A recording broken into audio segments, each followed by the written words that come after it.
Hello Halcyon students and welcome to the Global Context Scavenger Hunt. In order to complete our scavenger hunt, we'll need to gain some background on the global context. Over the coming months and year, you're going to notice some changes to the way the MYP works. We will now be carrying out all of our units using a global context focus.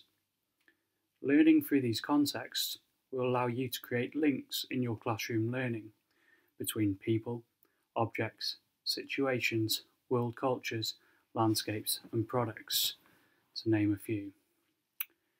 You'll be encouraged to explore challenges that people face today in a world that is increasingly interconnected and complex. Through this, we hope you'll develop creative and meaningful solutions. In the MYP, we'll look at 6 global contexts. Here is the Halcyon team to tell you more.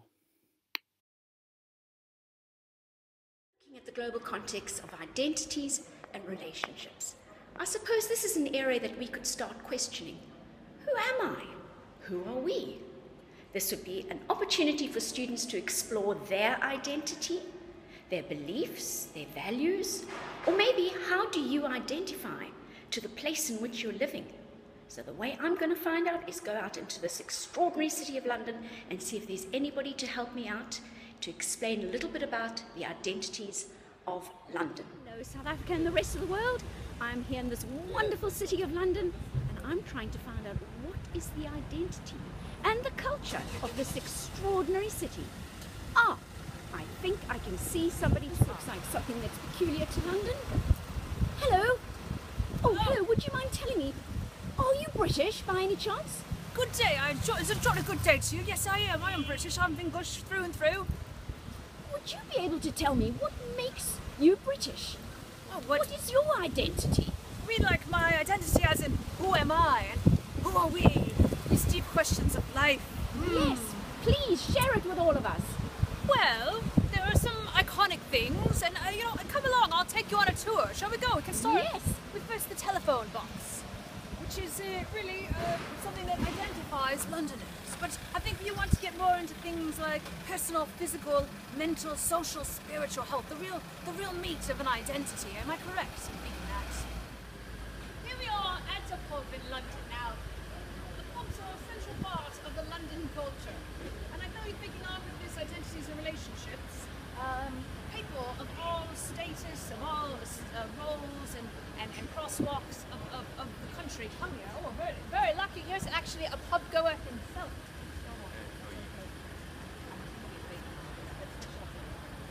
And as you can see, we have lots of diversity in London, which is also a big part of our identity. If you look down here, you can see we have a synagogue, which has to do with a part of the identities and relationships that has to do with spirituality.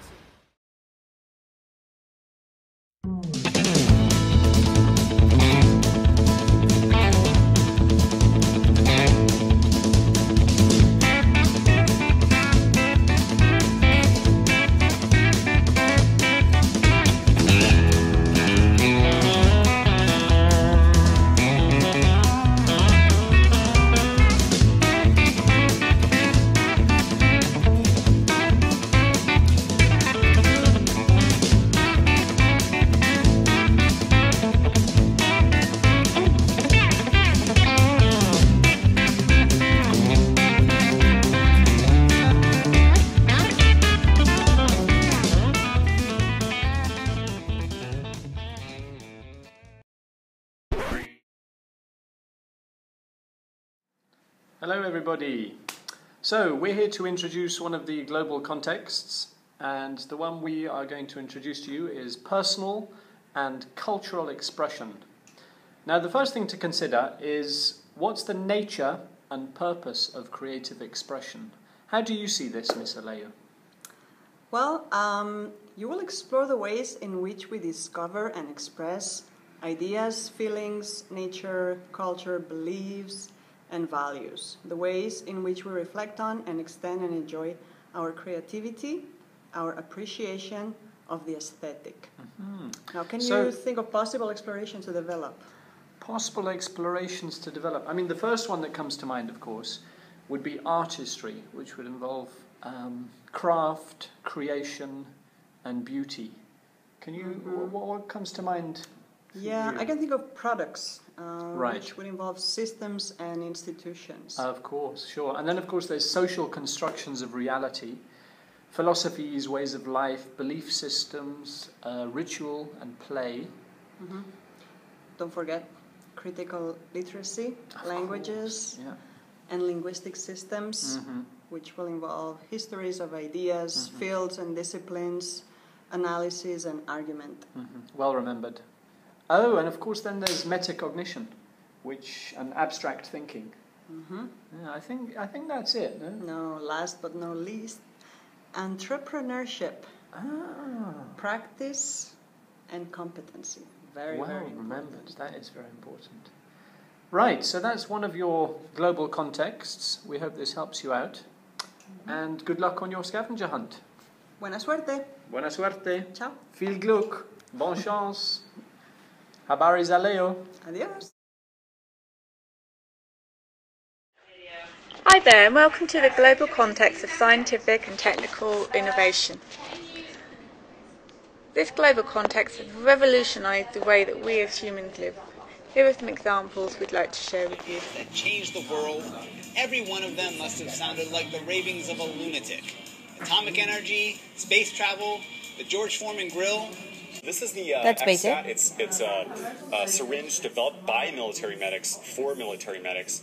And the problem on the battlefield is if you get shot, or even back home, like if you get stabbed or something like that, you can bleed out very quickly and die before you even get to a hospital. So they created this device. It's filled with rapidly expanding sponges, and you shove it into a wound, and they expand and can potentially stop bleeding and prevent you from bleeding out. There's also something in it that can help fight infections, right? Right, so there's a coagulant in here, so you clot up, and there's also an infection-fighting antimicrobial compound. We gotta see how. Yeah, so we gotta see how this works. So this is a wound. This is a simulation of a wound here. But basically, a medic would pretty much shove it in there like that. Wow, look at that. And if you constrict that to the size of a wound, then you can see how that would stop blood. The Dreamcast. In a year that will launch both the Xbox One and the PlayStation 4, it seems only right to trace things back to the Dreamcast.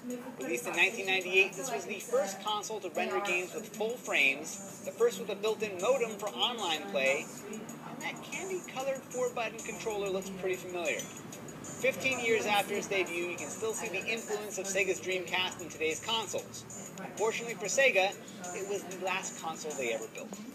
Now we've given you some examples, can you think of any scientific and technical innovations?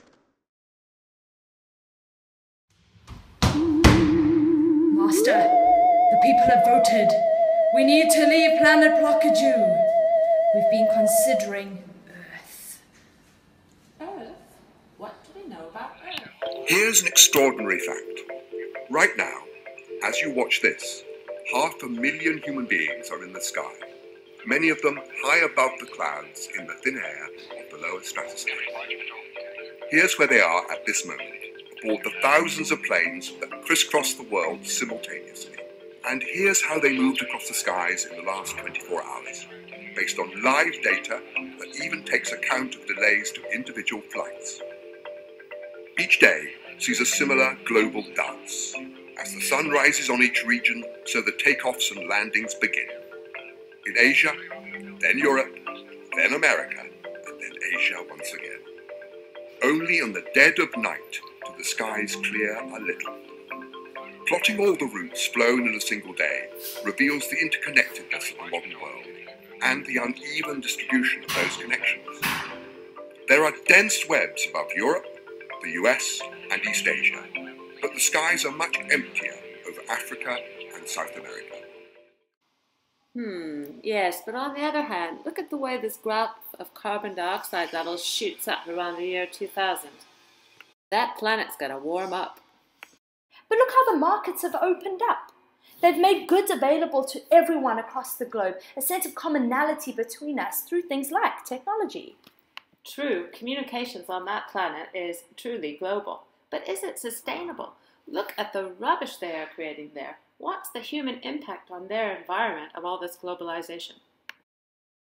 The consumption of natural resources on that planet is creating a global market in e-waste as well. Oh, that's a good point. Oh, look how easily you can do your shopping. They have these things called apps. It's amazing. You can shop for anything, products from all over the world. Most of the people don't know where their things come from, though. It's kind of sad, I suppose. But look at it. Back to it. Look, you can buy anything. Here I am shopping for cashew nuts from Brazil, I think. Or, perhaps, if you would like, some cookies that come in those lovely plastic wrappings. Well, you can't say that that's a negative thing. This makes your life so easy. And voila, here they are, our bags. Not even a day later. Oh, let's open up. What have I got here? Some lovely pastries. Or perhaps, hang on, still scratching there, my cashew nuts from Brazil. It's incredible. You cannot deny that this is the simplest way to lead your life. I mean, why should we even worry about the impact of all of this? The thing is, in that globalized world, local poor decision-making has an impact on global humankind and the environment.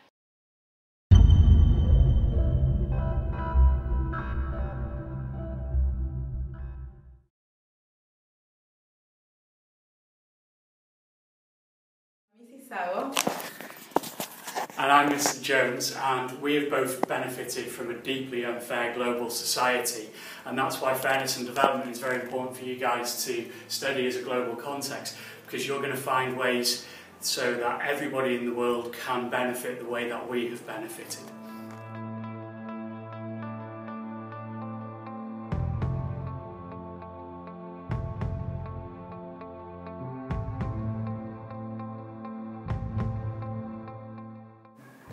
What are the consequences of our common humanity? Students will explore rights and responsibilities, the relationship between communities, sharing finite resources with other people and with other living things, access to equal opportunities, peace and conflict resolution. Hi again. I hope you are not all too confused and have got an idea about what the global contexts are. You have all been sent a PDF of today's scavenger hunt, which includes the map on the screen right now, some details about the global context, and some clues. In allocated teams of 6 students and a teacher, you'll be sent out to complete the scavenger hunt. There are 10 clues. For each one you solve, you need to take a photo at the location. When you return to school, you need to find a classroom with your teacher and add a caption to each of your photos. This will state the global context you think relates to the picture, and you need to give a reason why. Then, put your captioned photos in a folder in Google Drive. This should be titled by one of your group members' names. Once you've completed this, share the folder with Mr. Jones. You should try to use each of the global contexts at least once, and remember, the best ones win prizes.